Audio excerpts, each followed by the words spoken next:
Securing file servers.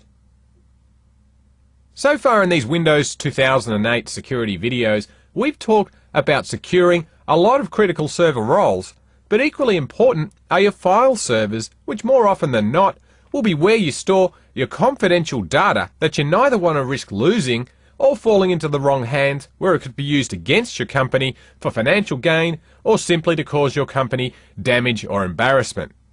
Now, like with most of the videos so far in this series, again, we're able to utilize a server core build to reduce the attack surface of our server, and this build works great as a file server as well. Now, although we're not going to build a server core installation here in this video, as we'll cover that in a later video, if you're dying to run ahead and build a lab box to test for yourself, we've also included a list of the common commands that you'll be using to administer your server core file server. So go ahead and take a look at them. Like with earlier versions of Windows, file sharing is handled by the Server Message Block Protocol, or SMB version 2, which is an extension of the Common Internet File System. Since SMB provides the basis for file and print sharing and other network operations, it's important that this is as secure as possible, so Microsoft configured SMB to support digitally signing packets to prevent them from being modified whilst being sent to the destination, using what's known as a man-in-the-middle attack. Now, in normal communication, a client will access the file server directly to get the resources that it needs. However, when the exchange between the client and the server is compromised, the man-in-the-middle attack tricks both the client and the server into thinking that they're communicating directly with each other, when in fact that they're actually communicating with the attacker's machine that's intercepting all of the traffic between the two hosts. Now, by default, Windows 2008 domain controllers are protected against these man-in-the-middle attacks by requiring data sent between the two hosts to be encrypted. But for anything that isn't a domain controller, by default we won't be encrypting it. So we'll go and click on Start, we'll go to Administrative Tools, and then we'll launch the Group Policy Management console. And then we'll expand our forest, and then domains, and then our domain, winstructorlab.com. And we'll expand domain controllers, and if we right click on our default domain controller policy and then choose Edit, this will fire up the Group Policy Management Editor, and under the Computer Configuration heading we'll expand Policies, we'll expand Windows Settings, Security Settings, Local Policies, and then we'll choose Security Options. Now on the left hand side of our console we'll scroll down and we'll locate this policy here, Microsoft Network Server, digitally sign communications always, and you can see that that's enabled by default for our domain controllers. But if we were to decide to configure this policy for our file servers, then we'll need our clients to support it, or they won't be able to contact our file servers. This means that you will need to be running Windows 2000 clients or higher, but the upside is that you probably aren't using client operating systems that are older than that anymore. And secondly, it's much more secure and prevents man-in-the-middle attacks. But because of the extra overhead required to encrypt this data, Microsoft suggests that it can downgrade file serving performance by up to 15%, so performance will be affected. So it really comes down to whether you favour the additional performance or the extra security. Now, the next thing we'll need to consider is whether we want to disable the default administrative shares, and there are two different types of administrative shares we'll need to factor in. Those that connect to a specific area of the Windows file system, for example, admin dollar, which maps to the Windows folder, which is normally located on your C drive, and drive letter dollar, which is an administrative share that points to each drive that you have on your system. So by default, Windows 2008 will create an administrative share for each hard drive that you have on your system. So let's go and open up a command prompt, and we'll type in net share, and we'll hit enter. And here we'll be able to see all of the administrative shares along with where they point to. So at the top here we have a share to the root of our C drive, and we'll see any other drives like D, E, F and so forth listed here for each additional hard drive that we have in our system.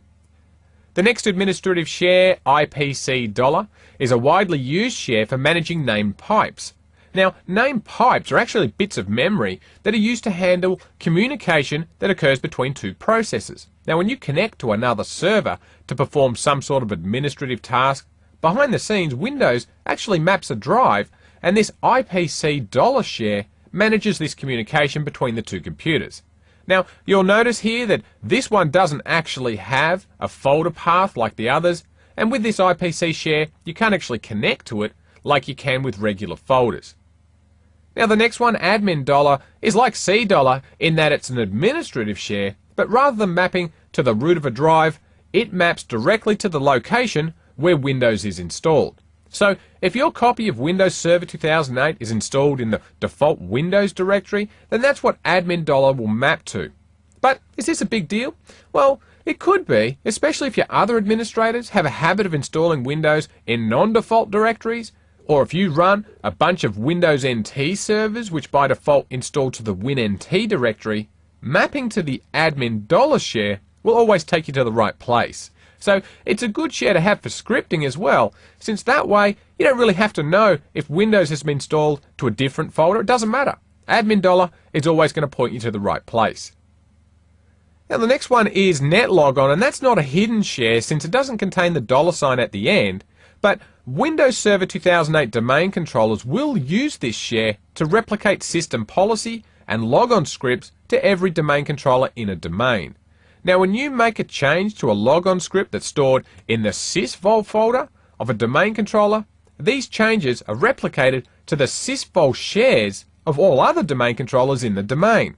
So if the administrator manages scripts for a domain using Active Directory users and computers, then the logon scripts are typically located in the system root folder, followed by the sysvol folder, and then another folder called sysvol, followed by the name of the domain, and then a scripts folder. Now, the system will look for scripts in the net logon share of the domain controller that authenticates the user. So the next one we have is the sysvol share itself, and again, this one's also not a hidden one. And when our server starts up, by default, it's going to create all of these shares here, whether we want it to or not. So if you want to keep these shares as they are, then you don't have to do anything at all. But if you want them to be removed, well, that's another story, so let's see how we can do it. So we'll click on Start, and we'll type in regedit, and we'll hit Enter. And then on the left, we're going to expand HKey local machine, then System, Current Control Set, then we'll expand Services, and we'll scroll down, and we'll expand LAN-MAN Server, and then we'll select Parameters. Now on the right hand side here, we're looking for a key called Auto Share Server. Now in my default installation of Windows 2008 here, you'll note that this key doesn't exist, so we're going to right click and we'll choose a new dword value, and we're going to call this one Auto Share Server. And as you can see, this key already defaults to a value of 0, so we can simply close regedit and restart our server, and we'll come back in a minute. Okay, well I've just rebooted our Windows 2008 server here, so if we go and open up a command prompt, and then we'll type in net share, and we'll hit enter. This time you'll see that the administrative shares for our hard drives and also the admin dollar share are now gone. Now the last thing that we'll talk about in this video is encryption, although I will point out that we're not going to discuss the mechanics of implementing encryption in detail since we'll be doing that in another video, but we will point out some of the changes that we have with encryption in Windows 2008. So the first change with Windows 2008 is BitLocker, and this was introduced in Windows Vista, and in order for you to be able to use it, it requires your server to have a Trusted Platform Module or TPM chip and a compatible BIOS. BitLocker enables you to encrypt all of the data that's stored on the Windows operating system volume, which of course is normally your C drive, and that's also going to encrypt things like your page file and any hibernation files, which I might add, hibernation files are not likely to be there on a Windows server. It'll also encrypt applications and data that's stored on the Windows volume, and you can also use BitLocker to encrypt any additional hard drives that you might have on your server as well. But in order to use BitLocker, you're going to have the hardware requirements met, which includes a TPM chip and a compatible BIOS, as BitLocker will store its encryption keys on the TPM chip if the TPM version is 1.2 or higher. If it's older than that, you'll need a USB key to store the key on, and that USB key will be needed to boot up the server. Now, the encrypting file system, or EFS, on the other hand, doesn't require any specialised hardware to work, as the encryption keys are stored with the operating system. Now, the main difference between BitLocker and EFS is that EFS is only used to encrypt files on a hard drive, and it encrypts them based on the user account that's associated with them. So, if a user called Tim encrypts files using EFS, they'll belong to him, and Bob won't be able to open them.